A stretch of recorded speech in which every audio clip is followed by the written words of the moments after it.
What is a warrior run? Okay, it's a 5-mile trail challenge out at Cooper Lake State Park. This year we have incorporated a 1-mile grunt run for some of those that aren't up to the challenge, including myself. But I'm going to try to do it because Tanner wouldn't have it any other way. He was one of those young men that, pushed you to strive and be the best that you could be and step outside your comfort zone. And anyway, so this is all to honor and remember him. April 11th, a benefit race, and it is at Cooper Lake State Park on the South Sulphur Unit, and this is your 3rd annual. It is. We're coming up on the 3rd anniversary of Tanner's death. And you really have some good numbers on advance entries. We do. At last count, it was 162, and that's 8 states are represented and runners in Afghanistan as well. Last year, our numbers were 11 states and Japan. So my word. Numbers are good. How do you make all these types of contacts? Oh gosh, Tanner has a remembrance page, and I mean it's far-reaching. I mean, throughout the United States and the world, really. After we lost Tanner, I mean, my gosh, we just had so many people touch base with me, sharing stories with me and memories, and how Tanner touched their lives, and just does my heart good. Good. I'm so glad. And those are heartwarming things to remember. Now, for people who want to run or in the grunt run, and do you have a walk? They can run or walk either of them. Believe me, I have to walk quite a bit in that 5-mile trail challenge. But we incorporated the 1 mile specifically for that reason, because we were going to lose the grandmas and Aunt Marthas and cousins and so we wanted to make it a little bit easier on them, so we incorporated that 1 mile this year. Okay, and that's very good. How much will it cost a person to be part of it? Okay, we're right now, it's $45, and the day of the race, it'll go up to $50. Okay. How do they make contact? Where do they get information? Tanner has a website. It's tannerstonehiggins.com. They can register there.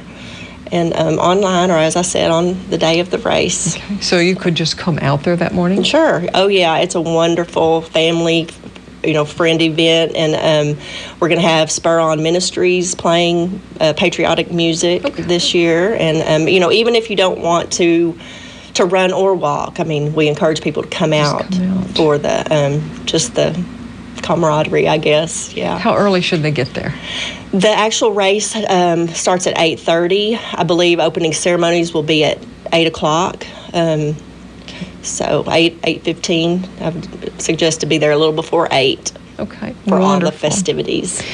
And mentioning in your press release here, EMT on site. Oh yeah. Just in case there's any injuries, that trail is pretty treacherous. So we had some turned ankles and stuff like that. But we haven't had anything major. But they will be there, and there will be refreshments. And anyway, just it's a nice time to honor and remember my boy.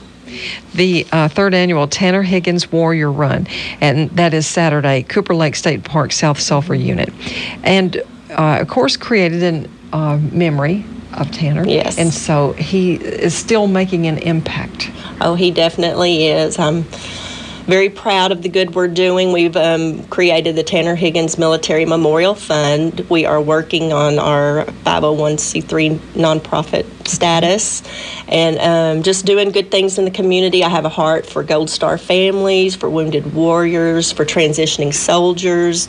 This is our goal, is just to grow bigger and better every year, and just to be able to help beyond what the government will help our veterans. We just want to be known in the military community as a helping hand, for whatever purpose, whatever they might need. Yeah. And that's such a worthy cause, because when you're not in it and you don't have a close relative, then you just really don't know the challenges and things that are faced by our military personnel. That is so true. And several of Tanner's military brothers are going to be there this year, and one of them actually was last year's recipient as he transitioned back to civilian life. To start up his own business, we provided him with a MacBook Pro. And then each year in the community, we provide, they're called scholarships, but it's really not for higher education. It's more like a a monetary award, if you will, that we give to a graduating senior of Sulphur Springs High School that has enlisted into one of the various branches of service. Okay. And this last year's recipient is Abigail Marie Weikart. I hope I said that right. But she's now serving in Korea in security. And anyway, I believe her parents will be there to receive that. She's not able to. Okay. Wonderful things that are coming out of the annual event. Yes. And you have an interest in our memorial downtown? Oh yeah, Tanner's on that. I believe his was the last name put on there. They were able to get that on there that final year. Yeah, so the Veterans Memorial walls downtown, and there are 5 or 6 of those walls? He's on the sacrifice wall. Okay. He sure is, yeah. And I just don't want, people to forget our young men and women that are still serving and still fighting and still dying over there. And one of them is I have another son, Dylan, who's a specialist in 175 Ranger Regiment, following in his brother's footsteps. So anyway, I just have such a heart for them. And it's a battle on the home front, too, for sure. As parents, it's excruciating when your child is deployed, and even when they're not. I mean, things just happen.